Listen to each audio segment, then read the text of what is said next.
J'ai trompé et j'ai quitté mon mari pour quelqu'un que je croyais meilleur. J'avais tort et maintenant je le regrette. Il y a 6 ans, à l'université, nous avions tous les deux 22 ans et dire que les étincelles ont volé immédiatement serait euphémisme. En 2 ans de relation, il m'a demandé de l'épouser et j'ai dit oui, je devrais le faire. Un homme intelligent, drôle et extrêmement créatif. Il est diplômé en animation numérique et aspirait à être, selon ses propres mots, le Walt Disney numérique qu'il avait l'habitude de créer.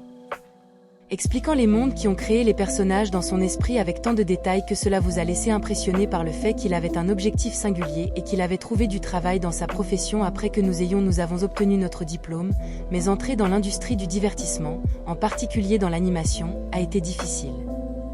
Comme nous l'avons vite découvert lors de notre mariage, nous avons quitté notre pays d'origine et sommes allés en Californie, plus près d'Hollywood. J'ai étudié l'éducation, les objets d'animation en freelance, pour essayer d'ouvrir les portes du monde. Les grands producteurs d'animation, les premières années, j'ai accepté que c'était ainsi que les choses se passaient lorsque j'essayais de percer dans l'industrie, mais avec le temps, mon optimisme s'est estompé. Cela s'est transformé en pessimisme. Los Angeles n'est pas bon marché et survit avec le salaire d'un enseignant et ce qu'il a gagné grâce aux quelques emplois qu'il a obtenus ne serait pas durable à long terme. J'ai commencé à devenir patient avec son manque de progrès qui s'est rapidement transformé en affectant tout le monde, les aspects de notre mariage. 3 années se sont écoulées ainsi et juste au moment où il semblait qu'il pourrait avoir sa grande chance, rien ne s'est encore passé, il a encadré pour qu'il continue à suivre son plan, son travail acharné serait récompensé, je pouvais le voir, mais de l'avis de tous, nous étions à peine capables de rester à flot pendant cette période, notre relation a commencé à se détériorer et quand je dis se défaire, je veux dire plutôt tomber dans un monde sans fond. Abîme le rêve de David devenait mon cauchemar et je ne pouvais tout simplement pas supporter d'être avec lui parfois, à chaque instant d'éveil, il était travaillant sur ses projets stupides comme je l'appelais, oui, nous avons eu des rendez-vous, rencontré des amis et passé du temps ensemble, mais l'incapacité de David à lancer sa carrière dans l'animation me faisait des ravages. J'ai décidé d'évacuer ma frustration en allant au gymnase et c'est tout. Ce que j'ai fait entre 2018 et 2019 quand je ne pouvais pas, je travaillais, j'étais à la salle de sport, c'est là que j'ai rencontré Kevin, il est de Los Angeles, un vrai Californien. Au début, je ne le savais pas. J'étais complètement hors de forme, ce qui, je pense, a attiré l'attention de Kevin. Nous avons commencé par des conversations informelles, comme cela arrive toujours, et au fur et à mesure que je progressais, son attention est devenue plus concentrée. Je savais ce qu'il faisait mais je ne pouvais pas l'arrêter. J'étais tellement insatisfait de ma vie avec Davy à remarquer à quel point mon corps changeait et en était profondément reconnaissant, mais j'ai arrêté de lui rendre l'appareil et j'ai commencé à regarder. Je lui ai dit que c'était absolument bien et avec le recul, je savais qu'il ne le méritait pas de ma part, j'ai nié que cela affecte l'intimité, ce qui était une chose terrible et dégoûtante à lui faire, mais ce ne serait pas la dernière fois que je ferais ça au fil des mois.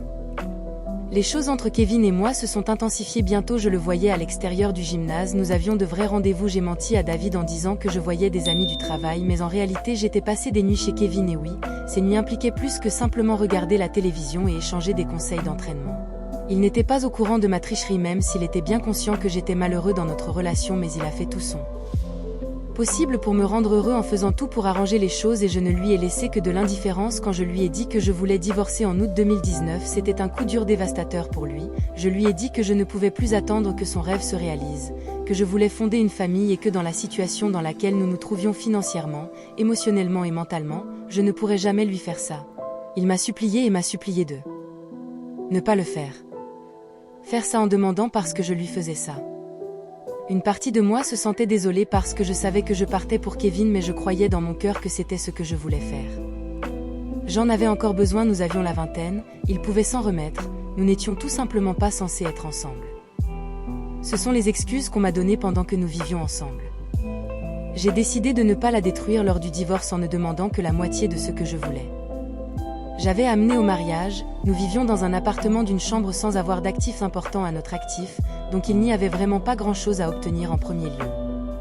Pendant ce temps, lui, nos amis et nos familles n'avaient aucune idée de Kevin. Cependant, il savait que j'étais mariée et que mon mariage était en crise, c'est lui qui m'a convaincu de le quitter pour lui en novembre 2019, j'ai divorcé de Davy, je suis devenue progressivement j'ai approché Kevin à plein temps quand la pandémie nous a durement frappés, j'ai réalisé avec un choix terrible que j'avais fait passer du temps avec Kevin. Vivre avec lui était deux choses complètement Différente, je n'entrerai pas dans les détails, mais j'ai réalisé à quel point les choses que je faisais et que Kevin ne faisait pas me manquaient, comme les petits dessins qu'il faisait et les laissait là où je les trouvais ou comment il m'apportait toujours à manger quand je corrigeais les tests, c'était toutes les petites choses qui commençaient à s'accumuler. J'ai aussi réalisé qu'en termes d'intimité, le nouveau n'est pas forcément mieux, il y avait des choses qu'il fallait savoir sur moi sexuellement et qui je veux et je n'ai jamais pris la peine d'apprendre que nous sommes juste restés ensemble, c'est ça, il n'y a jamais eu d'amour, il n'y a jamais eu de moments extérieurs partagés et maintenant j'étais en quarantaine avec lui pendant les premiers mois, je me suis convaincue que j'avais raison mais en juin 2020. La révélation que j'avais fait une erreur, ça a commencé à m'atteindre mais c'est à cette époque que j'ai parlé à tout le monde de ma nouvelle relation comme vous pouvez l'imaginer. Dévasté, il m'a envoyé un long message me disant à quel point il était parfois profondément blessé, mais en fin de compte, il voulait juste que je sois heureuse. J'avais tellement envie de lui dire la vérité à ce moment-là, mais je savais que je ne pouvais pas le tromper pendant des mois, mentir.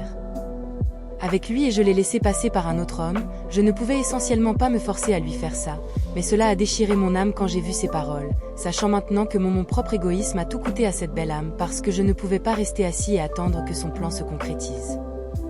Créer leur propre studio avec le vol en masse de Los Angeles, trouver un espace de studio n'était pas difficile et ils pouvaient toujours travailler.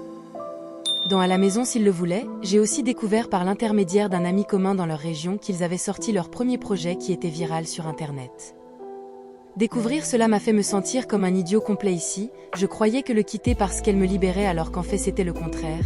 Il était le seul à s'être libéré d'une femme égoïste et exigeante Kevin et nous avons fini par nous séparer presque un an après que je lui ai dit que je voulais divorcer en août 2020. La romance a coupé le souffle que nous avions terminé par un soupir. Ces moments-là ensemble a montré que nous étions de bons amis mais pas en couple. J'ai fini par emménager chez moi un mois plus tard et où en est-il depuis lors en regardant lui reconstruire sa vie et regrettant la vie que j'ai choisi de mettre fin volontairement. Il regarde souvent le profil de Davy sur ArtStation et l'un de ses posts aujourd'hui. Ça m'a vraiment frappé, le titre de la pièce était Ma muse et c'était une illustration entièrement détaillée d'un portrait féminin avec un filigrane étiqueté pour Cassandra 21. C'est comme ça qu'il m'appelait quand il faisait des portraits de moi, sa muse, peu importe qui c'était Cassandra. Je suis restée bien sûr, elle a collecté toutes les pièces que j'avais laissées casser. J'ai cliqué sur un des tags à ma grande surprise. J'ai découvert qu'elle était aussi une artiste numérique aussi talentueuse que Dave donc en plus de mon absence, il a trouvé l'objectif de créer son propre studio et une femme qui partage sa nature créative plus que jamais je porterai le regret que je ressens de l'avoir blessée et de l'avoir quittée pour toujours jusqu'à la tombe voir ce dessin fait je crée ce message après avoir vu à quel point je pouvais être si stupide, têtue et aveugle. Je ne sais pas. Je ne sais pas s'il y a quelque chose à gagner en publiant ceci. Je ne pourrai jamais le récupérer. Revenez et même s'il ne bougeait pas, il ne me reprendrait jamais.